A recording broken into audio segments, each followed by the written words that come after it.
Halo sahabat MSI Video, kali ini saya akan bahas film yang sangat diminati di Indonesia, yaitu film bergenre drama yang bikin hati kalian sedih.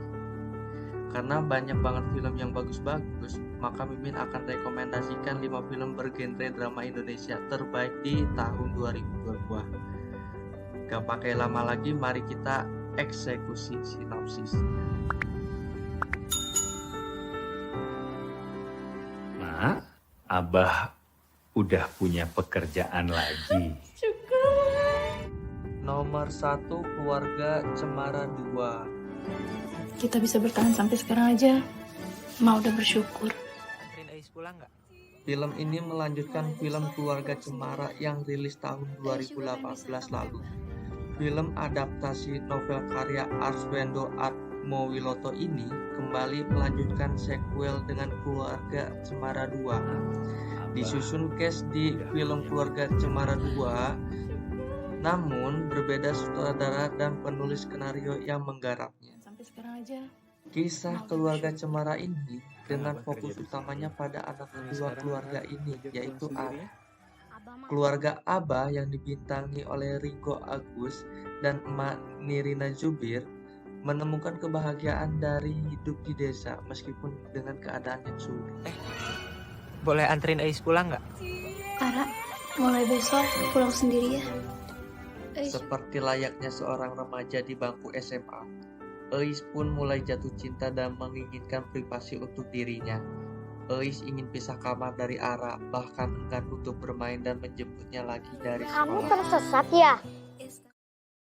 Lalu, tak sengaja ia menemukan seorang anak ayam yang tersesat saat di perjalanan bersama Ariel. Ara berusaha membantu Sineon, anak ayam tersebut, untuk mencari rumah dan keluarganya. Ara teh hilang di mana? Kita teh tidak boleh panik. Jangan panik.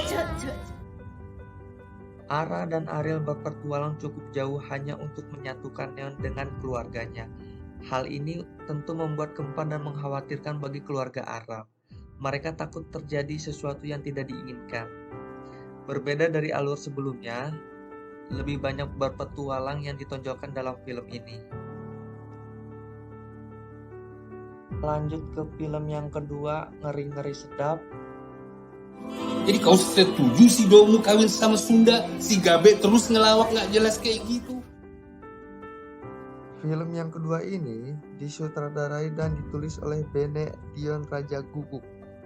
Mari kita simak sinopsis film Ngeri-Ngeri Sedap ini.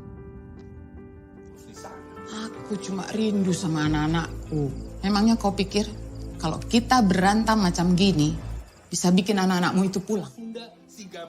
Pasutri berdarah basak tersebut memiliki 4 orang anak, yaitu Domu, yaitu Boris Bokir, Gabe, Lolok, dan Sahat, yaitu Indra Jegel. Berbeda dengan Sarma yang tinggal bersama orang tuanya, ketiga kakak beradik tersebut merantau ke Pulau Jawa. Aku cuma rindu sama anak-anakku. Suatu ketika, Pak Domu dan Mak Domu ingin ketemu ketiga putranya itu dan untuk menghadiri sebuah acara adat. Namun, ketiganya selalu memiliki alasan untuk menghindar.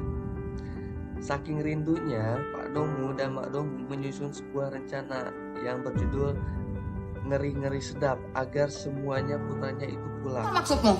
Kau mau pisah? Kalaunya kenapa? Ya udah, ceraikan aku. Mereka berdua membuat skenario seakan-akan bertengkar hebat hingga ingin bercerai. Sarma pun jatuh ke perangkat mereka. Domu, Gabe, dan Sahat juga memutuskan untuk pulang dan mengunjungi orang tuanya. Harapannya mereka dapat membuat Pak Domu dan Mak Domu kembali harmonis.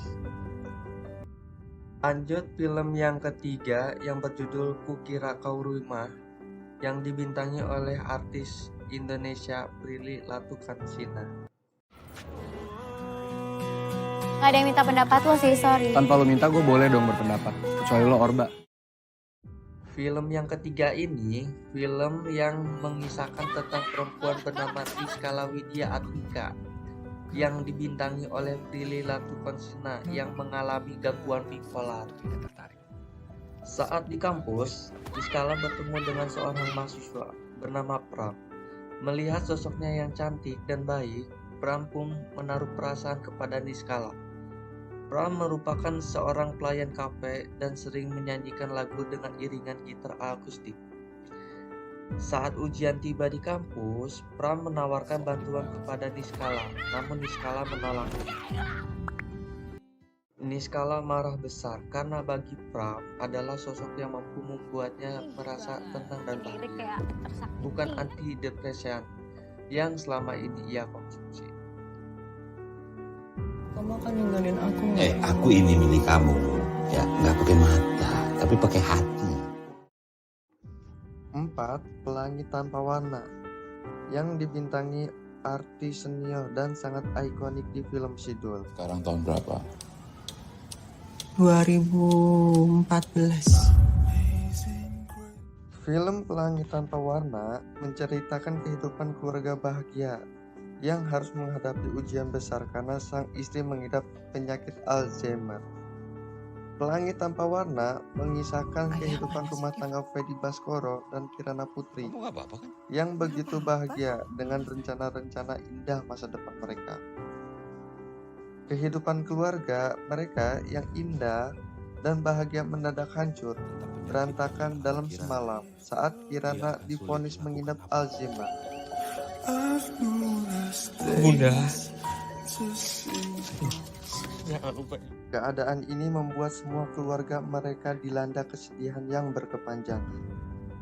Lalu, mampukah Fedi bertahan dan justru menyerah? Temukan jawabannya di film Pelangi Tanpa Warna. Sekarang kita party di kamar gua.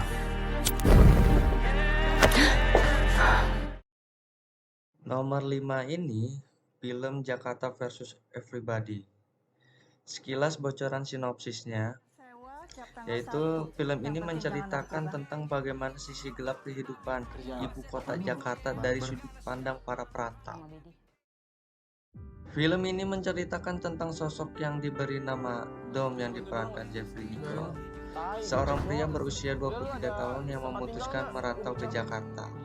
Pada awalnya, tujuan Dom pergi ke Jakarta adalah untuk mengadu nasib, yakni mengejar mimpi untuk menjadi seorang aktor ternama di ibu kota. Karena sadar penghasilannya tidak cukup banyak, Dom kemudian meninggalkan lokasi syuting tempat dia bekerja dan berniat untuk mencari penghasilan di tempat lain. Kemudian Dom bertemu dengan seorang wanita bernama Pinkan yang diperankan oleh Wulan Guritno dan Radit yang justru membawanya ke jalan yang tidak baik. Sekian 5 film drama sedih Indonesia terbaik di tahun 2022. Semoga menghibur. Jangan lupa subscribe dan nyalakan notifikasi loncengnya. Sekian, terima kasih.